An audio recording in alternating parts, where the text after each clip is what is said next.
구약성경 728페이지 느헤미야 3장 1절에서 4절 말씀 다 같이 한 목소리로 읽겠습니다.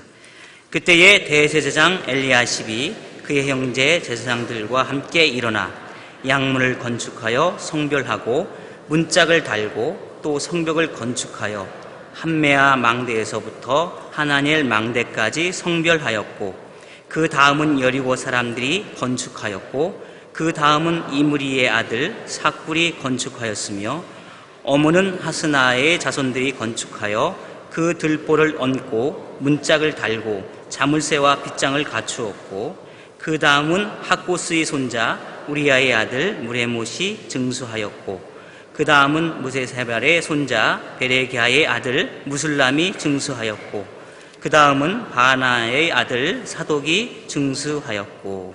아멘. 이제 담임 목사님 나오셔서 느헤미야의 사람들이라는 제목을 가지고 귀한 말씀 전해주시겠습니다. 우리 옆에 계신 분하고 같이 인사하겠습니다. 주님이 주시는 좋은 것으로 만족하시기 바랍니다. 옆에 계신 분, 뒤에 계신 분 인사하겠습니다.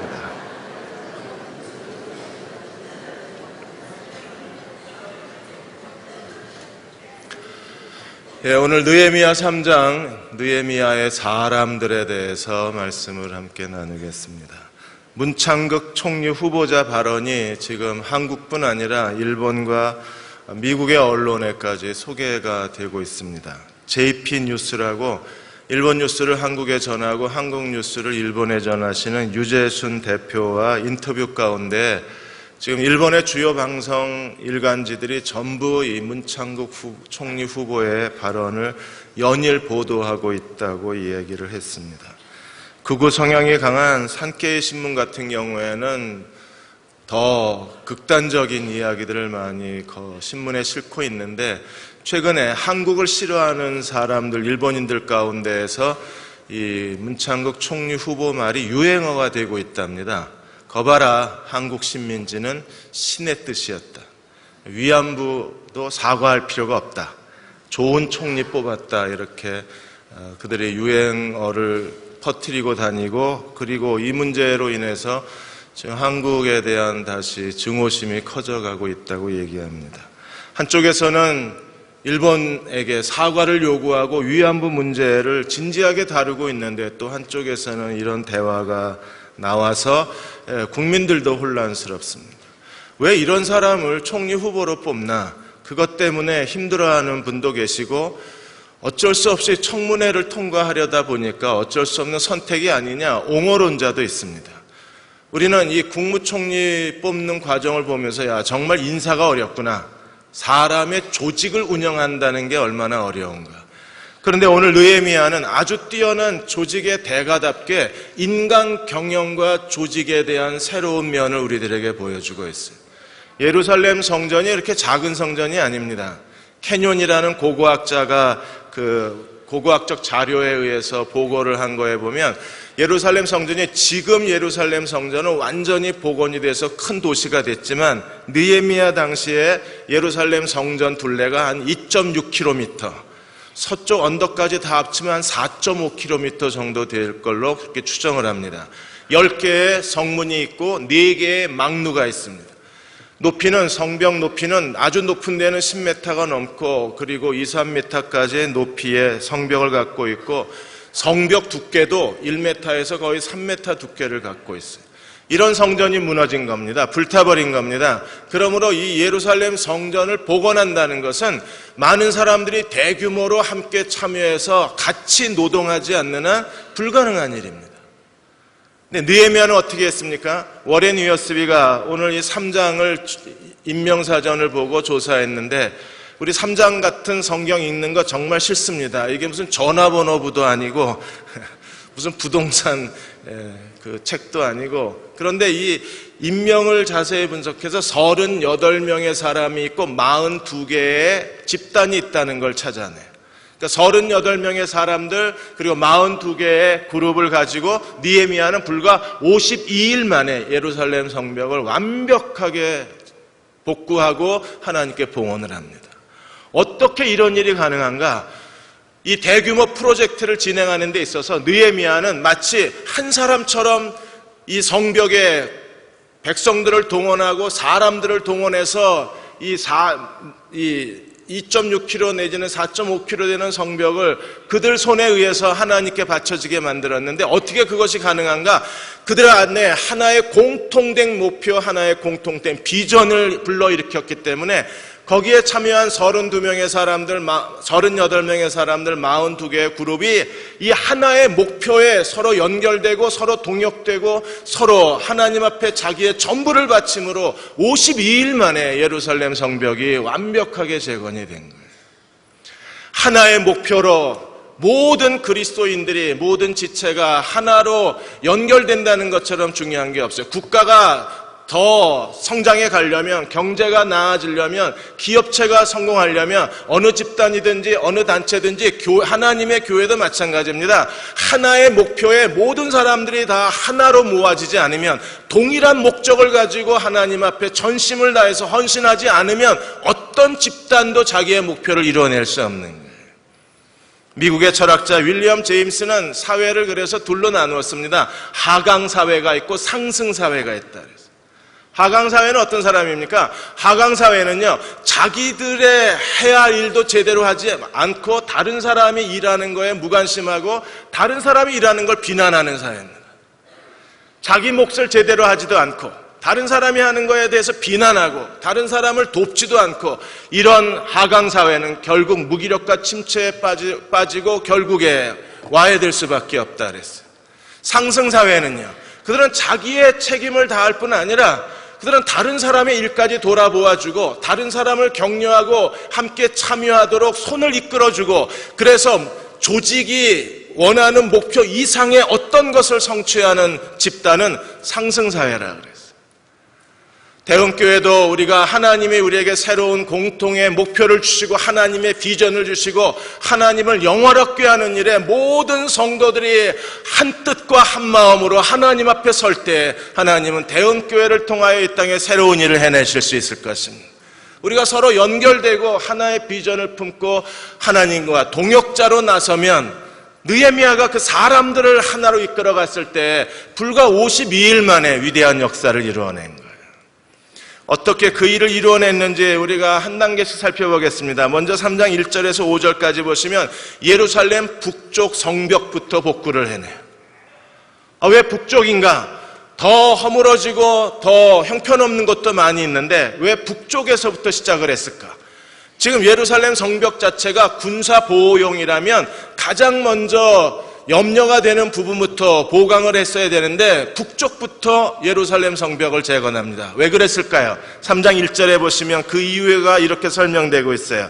그때 대제사장 엘리야십이 그의 형제 제사장들과 함께 일어나 양문을 건축하고 성별하고 문짝을 달고 또 성벽을 건축하여 함메아 망대에서부터 하나넬 망대까지 성별하였고, 거기에 뭐가 있었어요? 양문이 있었습니다. 여러분, 양문은 뭐냐 하면 지금 예루살렘 성전은 뭐 하는 곳입니까? 하나님 앞에 제사를 드리고 제물을 드리는 곳입니다. 예루살렘 성벽은요, 예루살렘 성전의 확장이라고 그랬어요. 성전의 기능이 다시 살아나야 합니다. 성전이 하나님 앞에 제사를 드리고 제물을 바쳐야 합니다. 그렇게 하려면 성전 시장이 살아나야 하고 하나님 앞에 제물을 드리는 양의 문이 다시 개축이 돼야 되는 거예요. 그러므로 양의 문은 하나님께 제물을 드리는 양의 보관소입니다. 그야말로 양자는 양 염소할 때 그 양자예요. 거기에 제물이 있어야, 그래야 하나님 앞에 제사를 드릴 수 있는 겁니다. 그러므로 예루살렘 성벽을 재건하는데 제일 먼저 한 일이 뭐냐면 하나님께 제사를 드리고 제물을 드리기 위해서 양의 문을 다시 건축하고 거룩하게 구별하는 일이었어요. 복구한 게 아니라 건축을 했습니다. 예루살렘 성전이 무너질 때 아마 그 성전에 관계된 모든 부속 건물과 기관이 다 폐허가 되어버렸기 때문에 대제사장과 제사장들은 완전히 새로 건축을 해야 됐었어요. 양문만 건축한 게 아니라 그들은 함메아 망다에서 하나넬 망대까지를 어떻게 했습니까? 건축하고 성별했어요. 양의 문을 성별하고 망대에서 망대까지를 성별하고. 왜요? 하나님을 예배하기 위해서. 이제 하나님의 성전이 복구가 됐습니다. 하나님의 성전이 다시 살아나기 시작한 거예요. 이제 제사와 제물을 하나님께 드릴 수 있습니다. 그러므로 북쪽에서부터 성벽 재건을 한 이유가 여기에 있는 겁니다. 그들은 하나님의 성전이 성전으로서의 재기능을 하기를 소망했던 거예요. 그러므로 대제사장과 제사장들이 가장 먼저 한 일이 예루살렘 북쪽 성벽부터 재건한 일이었어요. 아름다운 것만 있는 건 아닙니다. 5절에 보시면 또 다른 한 사람의 이야기가 기록되고 있는데, 그 다음은 드고아 사람들이 중수하였으나 그 귀족들은 그들의 주인들의 공사를 분담하지 아니하고, 드고아 사람들은요, 그 평민들은 정말 열정적인 사람이었어요. 그런데 귀족들이 자기들이 하는 일에 책임을 지지 않았어요. 드고아 귀족이 왜 책임을 지지 않았는가? 두 가지 이유를 추정합니다. 하나는 드고아가 위치하고 있는데 바로 옆에 예루살렘 성벽 재건을 반대했던 아라비아 겟셈이 통치하는 지역이 있었어요. 우리는 산발랏, 도비아, 아라비아 겟셈이 이스라엘을 이장에서 대적하고 있는 모습을 보았습니다. 그들은 노골적으로 비웃고 노골적으로 조롱을 했잖아요. 그 아라비아 겟셈 때문에 이 드고아 귀족들이 그들이 침략해오고 전쟁을 일으킬까 봐 두려워서 예루살렘 성벽 재건에 동참하지 않았다고 얘기합니다. 그러나 더 큰 문제는 그 귀족들이 귀족 의식 때문에 그래요. 그들은 이 지저분하고 하찮은 노동에 참여하기를 원치를 않았습니다. 그들은 자기들의 개인주의와 이기심에 빠져 있던 사람들입니다. 그리고 이런 일을 할 필요성을 전혀 느끼지를 못하고 있던 거예요. 오늘 우리 가운데 어떤 사람들도 드고아 귀족처럼 이 일의 필요성을 느끼지 못할지도 모릅니다. 그들은 자기들의 원하는 편안하게 신앙생활을 하고 하나님을 예배하는 것으로 만족하고 있는지도 모릅니다.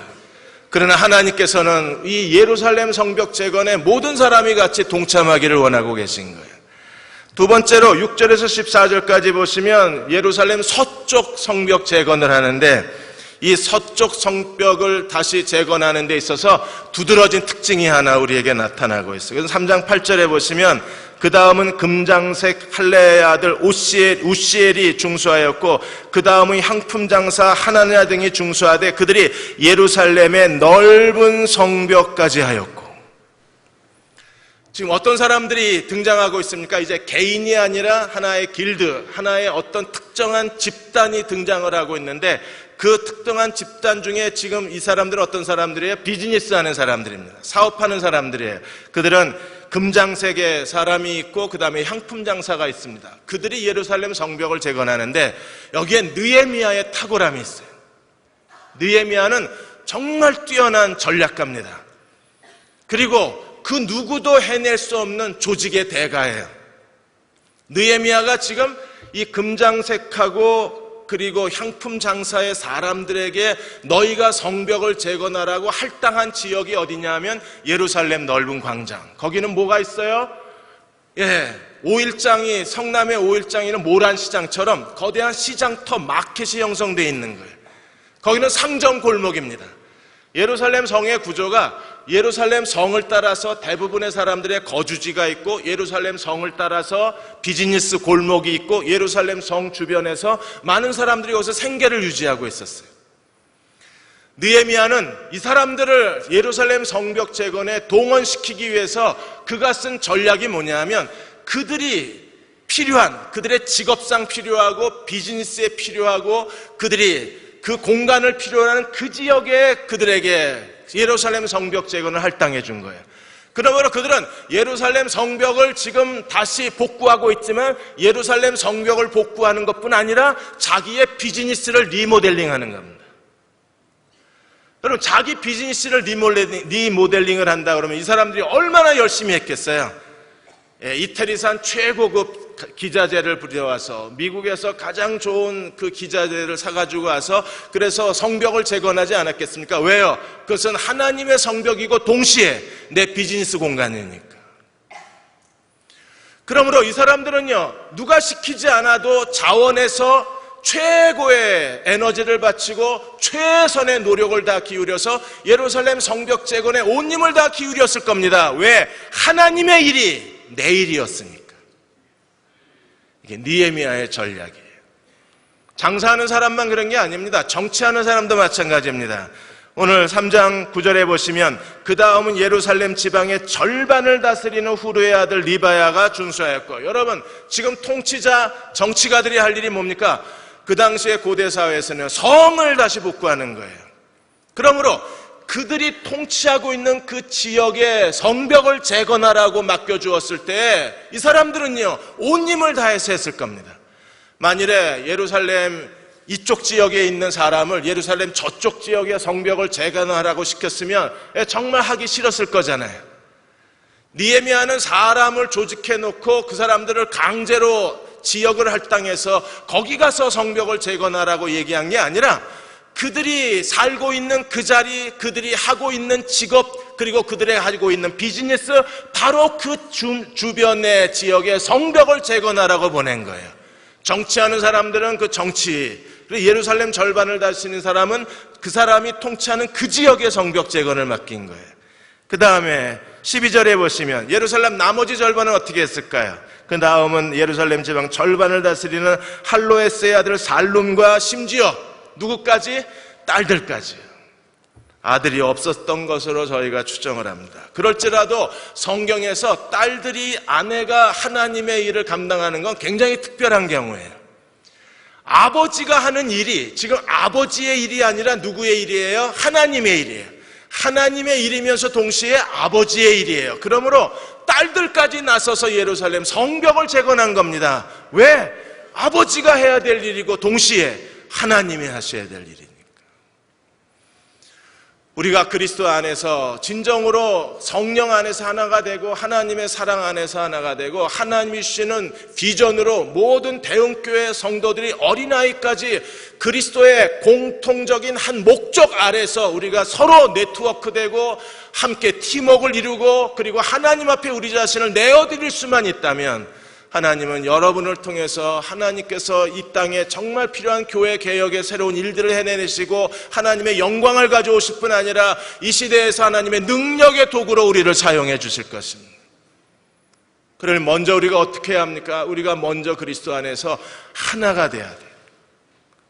괌 온누리교회에 유목사님이 청빙을 받아서 괌 온누리교회를 갔었는데 이민교회를 보고 너무나 충격을 받으셨습니다.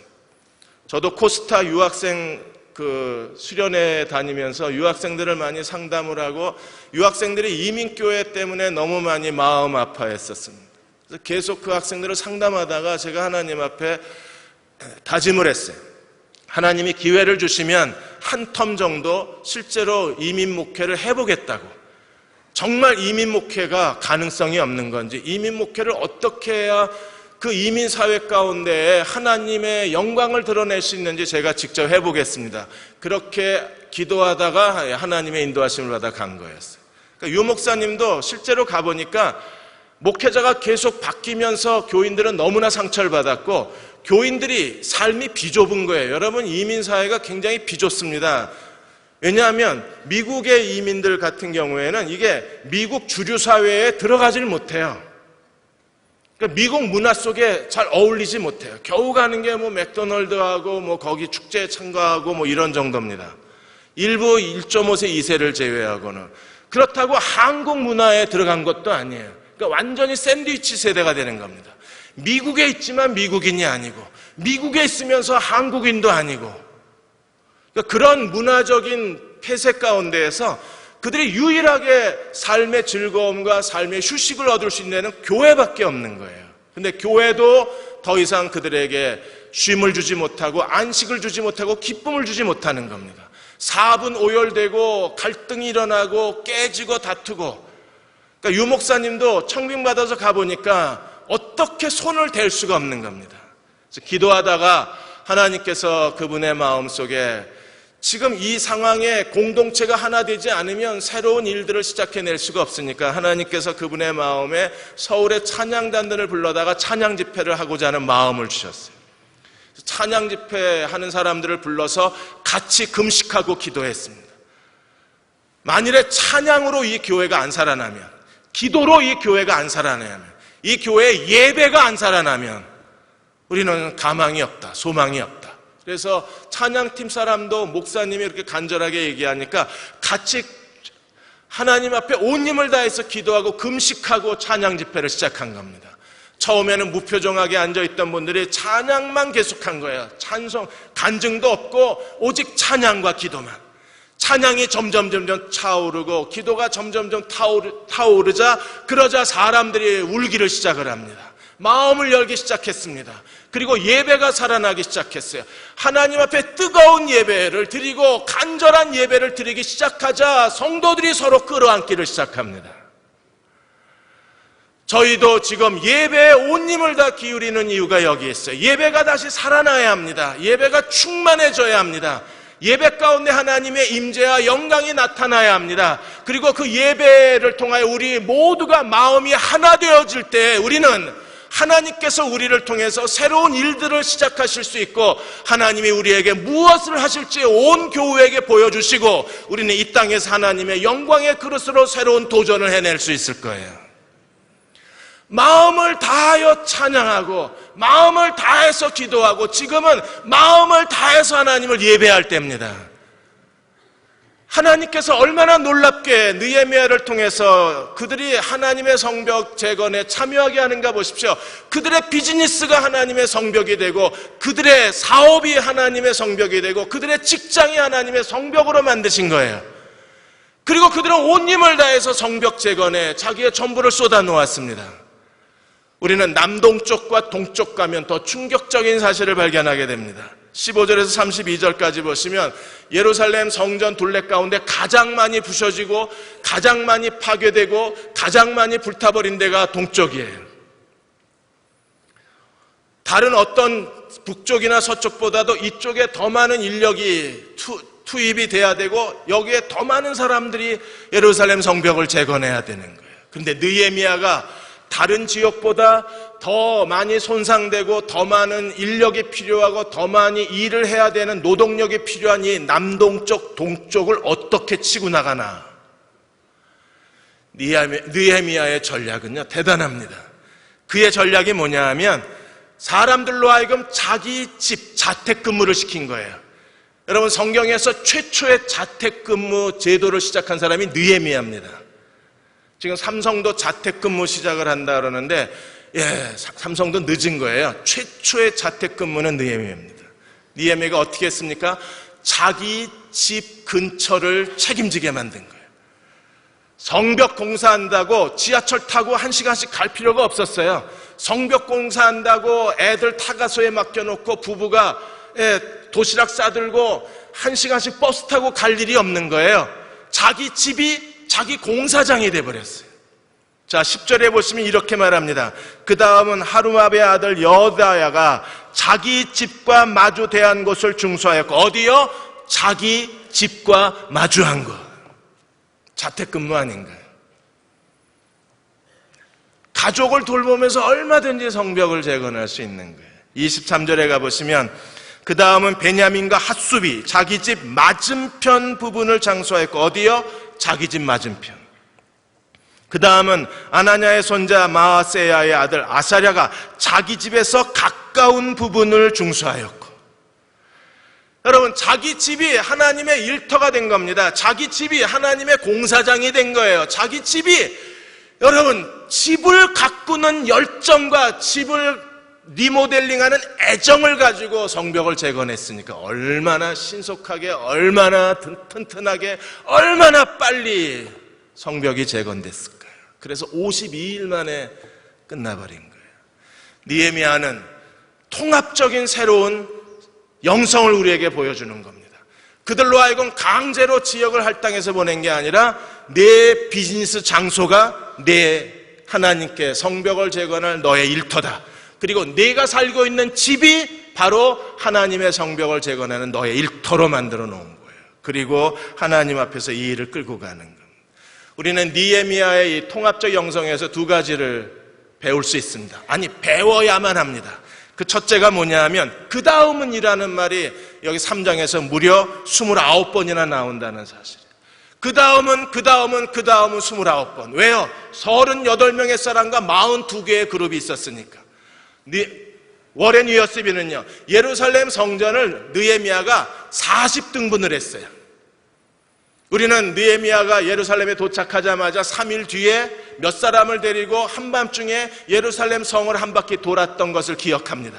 그날 성을 돌면서 느헤미야가 세운 전략이 뭐냐 하면 어떻게 백성들을 동원할 것인가, 그리고 어떻게 백성들을 효율적으로 조직할 것인가, 그리고 어떻게 백성들이 이 일에 책임감을 가지고 하나님의 일을 감당하게 할 것인가. 그 전략이 바로 내 비즈니스가 바로 하나님의 일이다, 내 집이 바로 하나님의 일이라는 거예요. 그리고 효율적으로 관리하기 위해서 40등분을 하고 그 40그룹마다 대표를 세워놓고 그들로 하여금 그 그룹의 책임을 지고 자기에게 부여된 각 섹션에 하나님의 성벽을 재건하게 했어요. 그런데 이게 제대로 돌아가려면, 느헤미야의 이 조직과 느헤미야의 인간 경영이 제대로 돌아가려면 어떤 일이 일어나야 돼요? 그 다음은 이게 연결이 돼야 되는 거예요. 만일에 그 다음은 next him, next them 이랬는데 만일에 그 다음이 빠져버리면요, 빠지고 또 빠지고 또 빠져서 나중에 저 몇 개 지나서 그 다음은, 그리고 또 한참 다 빠지고 그 다음 이렇게 돼버리면요, 아직도 예루살렘 성벽을 재건하고 있을 겁니다. 그러나 느헤미야가 하나님의 지혜로, 하나님의 감화로 조직하고 그리고 사람들을 움직이는 거대한 이 성령의 어떤 움직임이 사람들로 하여금 모두가 다 책임감을 가지고 그 다음은 누구 모두가 다 함께 손을 잡고 함께 연결되고 함께 하나님의 일을 감당하고 있는 거예요. 사랑하는 여러분, 이 그 다음은, 이 단어가 살아있는 대형 침례교회가 되시기를 축원합니다. 우리 중에 어떤 사람도 그 다음은 그런데 비어 있어서는 안 되는 거예요. 누구나 다 자기 몫에 헌신을 해야 합니다. 우리 중에 어떤 사람도 쓸데없는 사람이 없고 어떤 사람도 무익한 사람이 없는 거예요. 하나님이 우리를 불러주시는 한 우리는 다 자기 분야에서 자기 책임을 다하고 자기 의무를 다해야 합니다. 내가 내 의무를 다하고 그 다음은 그 사람이 또 의무를 다할 때 우리는 이 땅에 진정한 그리스도의 몸을 세우고 하나님의 영광을 구하고 예수 그리스도를 영화롭게 하고 죽어버린 하나님의 복음을 되살려내고 교회가 무엇을 해야 하는지 그 거룩한 정신을 우리 손으로 되찾아낼 수 있는 거예요. 그러기 위해서 우리 모두가 필요한 사람입니다. 그 다음은 바로 당신이에요. 누구도 구경꾼으로 남아있어서는 안 돼요. 누구도 뒷자리에 앉아있어서는 안 돼요. 우리가 하나님께 헌신하지 못하는 여러 가지 이유가 있는데 그 중에 하나가 데이빗 시멘즈가 말한 것처럼 사탄이 헌신하지 못하게 그리스도인을 낮은 자존감, 열등감에 빠뜨리고 있다 그랬어요. 낮은 자존감이 뭡니까? 나 같은 사람은 쓸데없다는 겁니다. 나 같은 사람은 교회에 가나 안 가나 아무도 모른다는 거예요. 내가 뭘 해도 사람들에게 인정받지 못하고 뭘 안 해도 교회에 아무 피해가 없기 때문에 그냥 나는 봉사 안 해도 된다는 겁니다. 이 낮은 자존감에 사로잡힌 사람들은요, 가정에서도 사람들에게 고통을 가져다 주고 그 사람의 직장과 그 사람이 속해 있는 공동체와 그 사람이 어떤 집단에 속해 있든지 간에 이 낮은 자존감으로 자기를 스스로 비하하고 자기를 무시하고 자기가 사람들 앞에 사랑받지 못하고 자기도 사랑하는 사람이 없고 이렇게 삶의 불평에 빠져 있으면 그 사람 가는 곳마다 사람들에게 괴로움을 줄 수밖에 없는 거예요. 그렇게 무가치하게 느껴지십니까? 그렇게 여러분이 아무것도 아니라고 생각을 해요? 아무 가치가 없습니까? 존재 의미가 없나요? 그렇다면 하나님의 사랑은 어떻게 된 겁니까? 하나님께서 우리를 사랑하셨는데 어떻게 사랑하셨나요? 독생자 예수 그리스도를 아낌없이 주시기까지 사랑하는 그분의 사랑을 믿으십니까? 예수께서 목숨까지 내어 버리기까지 우리를 사랑하셨다면 그 사랑은 어디에 갔나요? 하나님의 사랑이 정말 아무것도 아닌 건가요? 하나님께서 우리들에게 말씀하시기를 내가 너를 손바닥에 새겼고 어디에 새겨요? 손바닥에. 아무도 잊어버릴 수가 없는 겁니다. 여인이 그 낳은 자식을 잊어버릴지라도 나는 너희를 잊지 않겠다고 말씀하셨어요. 사람은 잊어버릴 수 있습니다. 자식 내다버릴 수 있습니다. 그러나 하나님은 난 너를 잊지 않겠다 그러셨어요. 내가 너를 눈동자같이 지키겠다고 말씀하셨습니다. 대제사장이 에봇을 입고 이 흉패를 달았는데 이 흉패에는 12개의 보석이 박혀 있습니다. 하나하나가 다른 보석이에요. 똑같은 보석을 12개 달아놓은 게 아닙니다. 그리고 그 보석마다 이스라엘의 지파의 12아들 이름을 새겨 놓았습니다. 왜 대제사장의 흉패에 12개의 보석을 달아놓았습니까? 대제사장이라는 걸 보여주려고? 화려함을 드러내시려고? 아니요.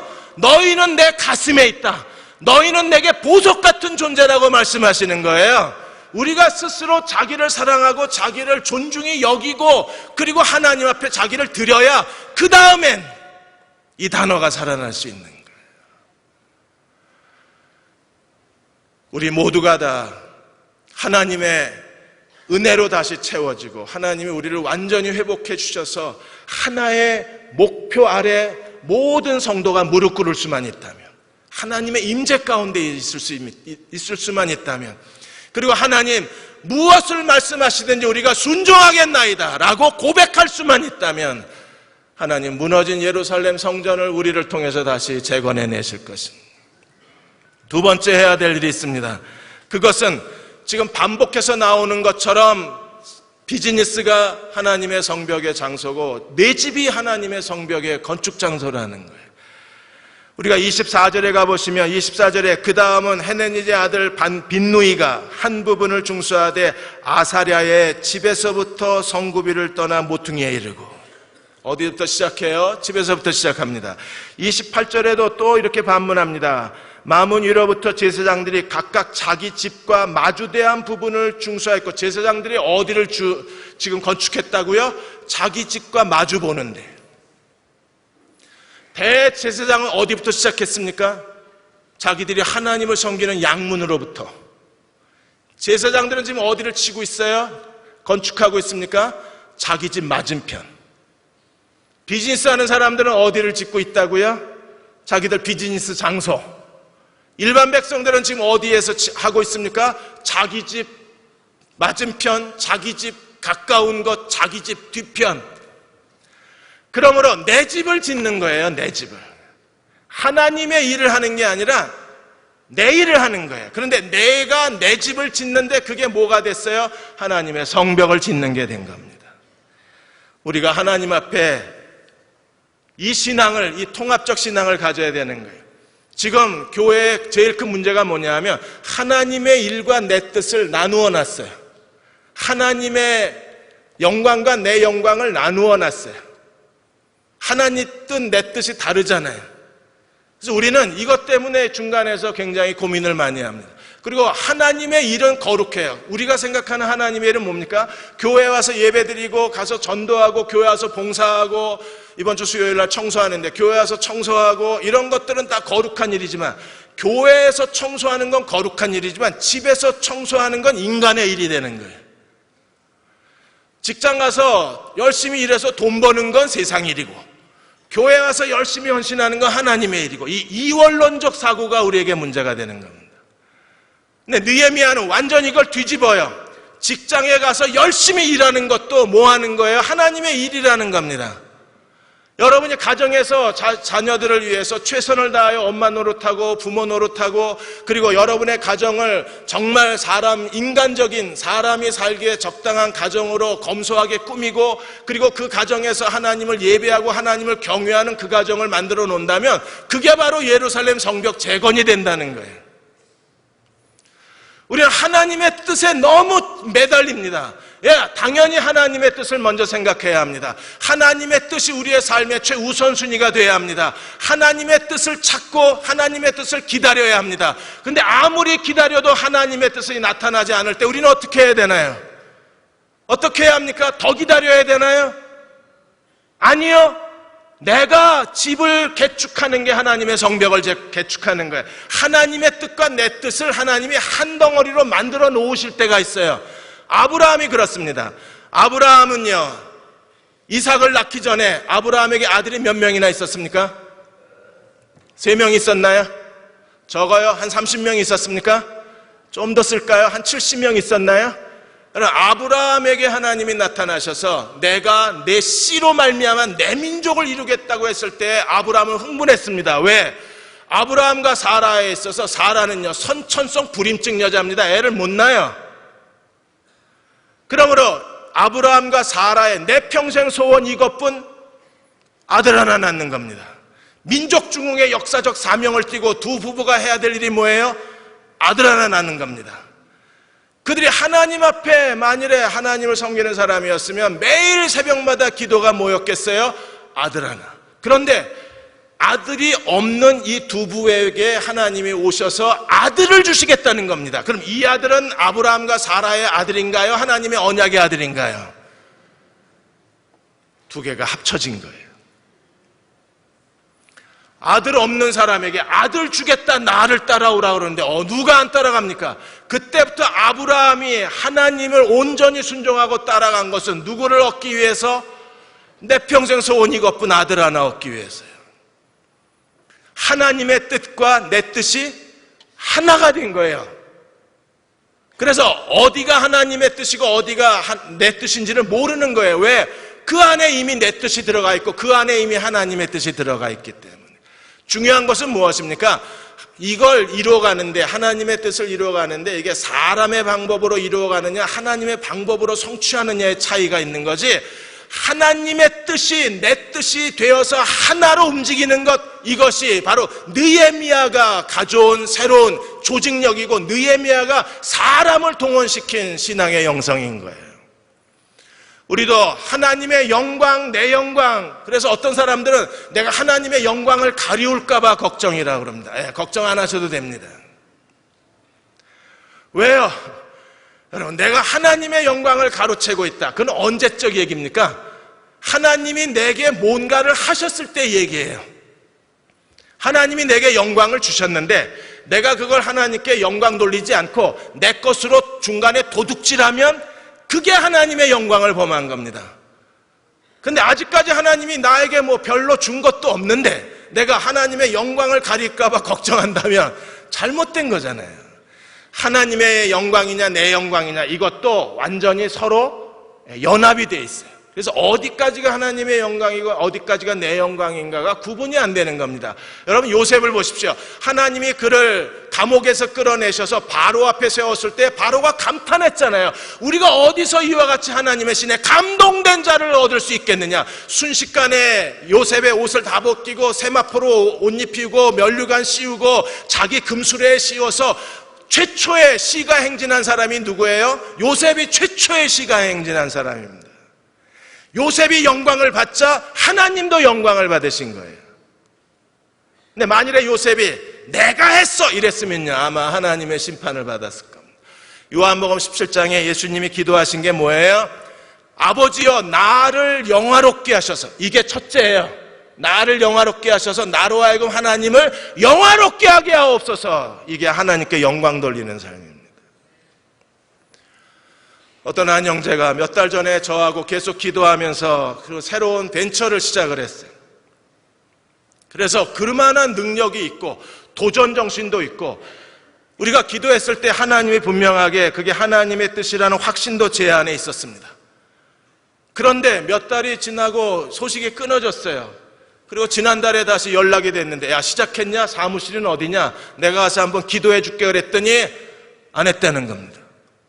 왜 안 했냐? 하나님의 뜻인지 확신이 안 서서 안 했다는 거예요. 아니, 그럼 나랑 얘기하고 나랑 기도한 건 뭐고? 야, 나는 하나님의 뜻이라고 확신했는데 너도 그때 확신을 해놓고 이제 와서 하나님의 뜻이 아니라고 그러면 우리 뭐 한 거냐? 그리고 대기업에 들어간다는 거예요. 그래서 제가 얘기하다가 하나님 뜻 핑계 좀 그만 대라 그랬어요. 지금 얘는요, 하기 싫은 거예요. 하나님의 뜻이 아닌 게 아니라 하나님의 뜻인 걸 알면서도 하기 싫은 겁니다. 왜? 거기에 새로 시작하는데 인생의 모험을 걸고 거기서 수고와 땀과 눈물과 희생을 바치는 게 싫은 거예요. 그리고 그 뒤에 여자친구가 하지 말라 그랬어요.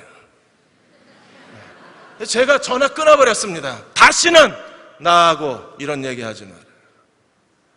하나님의 뜻을 계속 핑계대지 마십시오. 하기 싫은 겁니다. 그러면 기다려도 하나님의 뜻인지 모르면 어떻게 하냐고. 그럼 그냥 가면 돼요.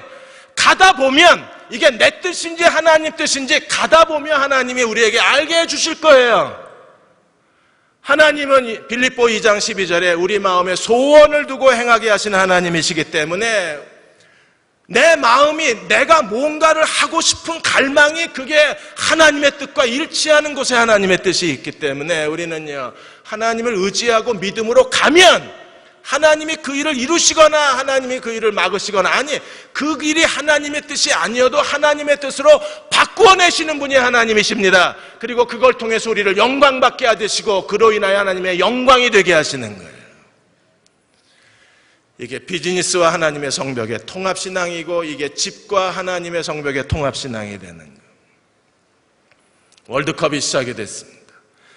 여러분, 월드컵 지금까지 2010년 남아공 대회 때까지 월드컵 4강에 한 번이라도 그 4강에 오른 나라가 전 세계에서 24개 나라밖에 없어요. 그런데 남미와 유럽 국가를 제외하고 이 4강에 들어간 나라가 미국하고 단 한 나라가 있는데, 대한민국, 우리 조국입니다. 대한민국에 산다는 걸 여러분 자랑스러워 하셔야 돼요. 남미와 유럽 국가 빼면 미국밖에 없어요. 그리고 대한민국밖에 없어요. 더군다나 대한민국은요, 지금 올림픽, 월드컵에 9차례 지금 본선 진출을 한 겁니다. 그런데 대한민국이 또 세계 신기록을 수립한 게 있습니다. 상대 팀에게 해트트릭을 허락한 나라, 4번이나 허락한 나라가, 대한민국, 우리 조국이. 러시아전을 기다리고 있는데, 지금 만일에 또 다시 8강 신화, 4강 신화를 이루어서 모든 사람들이 길거리에서 대한민국을 외치게 되면 이게 대한민국의 영광일까요? 선수들의 영광일까요? 합쳐져 있어요. 선수들이 영광이 받아야 대한민국이 영광을 받고, 대한민국이 영광스러워지면 선수들이 영광을 받는 거잖아요. 4강시나 8강시나 16강이라도 좋으니까 뭐라도 해내면. 마찬가지로 우리가 이 땅에 살아가는 동안에 지금 느헤미야가 하나님의 성벽과 자기 집을 연결시켜 놓은 것처럼 우리는요, 하나님의 일과 내 일을 자꾸 구분해서 생각할 게 아니라 내가 하는 일이 하나님의 일인 거예요. 그러므로 우리는 어떻게 해야 합니까? 여러분, 가정에 돌아가셔서 여러분의 가정을 하나님을 경외하는 가정으로 만드십시오. 나와 내 집은 여호와를 섬기겠다고 여호수아가 고백한 것처럼 하나님만을 섬기는 가정으로 만들어 놓으십시오. 그래야 하나님의 성벽이 다시 복원되는 거예요. 생각해 보십시오. 대흥교회 안에 모든 가정들이 하나님을 경외하고 하나님을 섬기는 가정이 되고 하나님을 예배하는 가정이 다 회복이 되면 그게 그 가정 하나하나가 예루살렘 성벽의 한 장의 벽돌이 되어서 이 땅에 예루살렘 성벽이 다시 재건되는 거잖아요. 가정에 최선을 다해야 합니다. 가정을 사랑하십시오. 가정이 하나님을 경외하게 해야 합니다. 무엇보다도 여러분이 직장 다니는 건 돈 벌러 다니는 거 아니에요. 먹고 살려고 다니는 게 아닙니다. 거기서 하나님께 영광을 돌리러 다니는 거예요. 여러분이 비즈니스를 하든 어떤 것을 하든 내가 이걸 가지고 어떻게 하나님께 영광을 돌릴까를 생각해야 합니다.